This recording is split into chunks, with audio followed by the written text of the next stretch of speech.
Dr. Paul La Violette first pondered the idea of a galactic superwave in 1979 while studying at Portland State University, and he became determined to find an answer to the question. After discovering and decoding a hidden cipher in zodiacal symbology, he began developing a complete theory concerning the outbursts which occur at the center of the Milky Way. Dr. La Violette knew that if a galactic superwave had begun to arrive some 15,860 years ago, it should have pushed cosmic dust into the solar system. Wondering if there was a good way to check the geological record to see if increased amounts of cosmic dust had entered the Earth's atmosphere during the last ice age, he realized that the best place to look for such evidence would be in the Earth's polar ice record. Very early on, I realized that if a cosmic ray volley had come from the direction of the galactic center, it would have had sufficient pressure to push forward interstellar dust particles. And if sufficient amounts of this dust were around the solar system, it would have been carried inward and would have entered the Earth's environment. It would have been coming through the Earth's atmosphere and falling along with snows at that time and become imprisoned in the ice caps. And today we should find that dust, if it was falling at that time, in ice hundreds of meters down. Dr. La Violette analyzed 8 Greenland ice core samples that ranged from 35,000 to 73,000 years old and dated from the first half of the Ice Age. To check for this dust, the best way is to look for elements like iridium and nickel, which are more abundant in extraterrestrial material. And the technique used for this is neutron activation analysis. Iridium particularly is a good element because it's thousands of times more abundant in extraterrestrial material than in Earth material. It's like gold or platinum, very rare on Earth, but you find large amounts in extraterrestrial material, so this was a particularly good indicator. Also, ice is a particularly good place to look for the cosmic dust because you get less influx of dust from terrestrial sources like wind-blown dust. So you'd expect cosmic dust to be a higher percentage. And plus, ice is such that your deposits of this dust are frozen. They're not perturbed by geologic processes as much as you find, for example, in ocean sediments. Todd Hinckley is a geologist with the U.S. Geological Survey in Colorado. Hinckley has examined the work of La Violette, especially his work that involved ice core drillings. I think it's very appropriate that Paul should look to ice cores. The polar ice sheets that still cover large areas at the ends of our planet do represent a valuable repository of what has fallen onto them out of the atmosphere for a very long time, in some cases up to several 100,000 years. Especially in the ice sheet in Greenland, the layers are discernible of the preservation that represent individual years. As we go deeper or farther back in time, these are compressed and thinner, but still we can tell exactly where we are in time because these polar ice sheets every year save and preserve a layer of ice that can be reliably located and dated.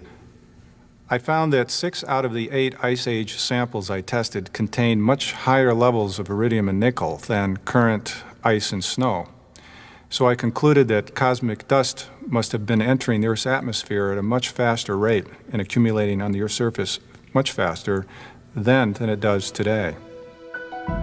Most of the interstellar dust from this ancient event has disappeared from the solar system. Today, only faint traces of it can be seen orbiting the Sun. Most of it is concentrated toward the ecliptic plane, and astronomers call this the zodiacal cloud. Astronomers have presumed that much of the dust in this portion of the zodiacal dust cloud has originated from comets and asteroids. However, they find that such sources cannot supply dust fast enough to account for all of the dust amassed in the zodiacal cloud. Data received in 1992 from the Ulysses spacecraft provided further confirmation that the dust in the zodiacal belt was actually of interstellar origin. Particle counters on board the spacecraft began picking up micrometeorites coming from the direction of the galactic center. In other words, dust entering from outside the solar system. This greatly surprised the Ulysses science team because up until then they expected that most of this dust should be from asteroids and comets circulating within the solar system. So this provided further confirmation for a prediction I had made back in the 80s. In fact, just as Dr. La Violette had predicted, they found that this material was entering the solar system from the direction of galactic center. Consequently, the notion that interstellar cosmic dust may have entered our solar system in large amounts and affected the Earth's climate in relatively recent times has now become quite plausible. Inspired by Dr. La Violette's Ice Age cosmic dust discoveries, researchers at other universities have begun to carry out their own polar ice studies to assess the iridium and nickel content of ancient ice. Another piece of evidence suggesting that the solar system has experienced a recent superwave event comes from the observations of the rings around the outer planets. From telescope observations, astronomers have long known that Saturn was surrounded by 6 concentric rings. These were presumed to consist of relatively homogeneous distributions of rock and ice. However, close-up pictures taken by Voyager 1 and 2 spacecraft revealed that each of these rings consists of hundreds of thousands of fine ringlets resembling the grooves of a phonograph record. This discovery was perplexing because it was thought that Saturn's rings are millions of years old and that any irregularities should have by now become smoothed out, homogenized. In trying to explain why they found these intricate patternings, scientists overlooked the most obvious, which was simply that the rings are young and haven't had a chance to smooth out. As we have mentioned, numerous cultures around the world preserve legends of a vast conflagration that swept the planet long ago. These various tales of a catastrophe may be seen to have a reasonable scientific explanation when understood in the context of a galactic superwave phenomenon. There will be no warning when this, the fourth world, will be shattered by the Great Fire. The myths say that the fourth world will be destroyed in order for the next world, the fifth world, to begin. These are the prophecies that have been handed down from generation to generation among the Hopi. They are considered the most important prophecies of these people. The Hopi prophecies say that with the coming of Sakwasuha, the fourth world will come to an end.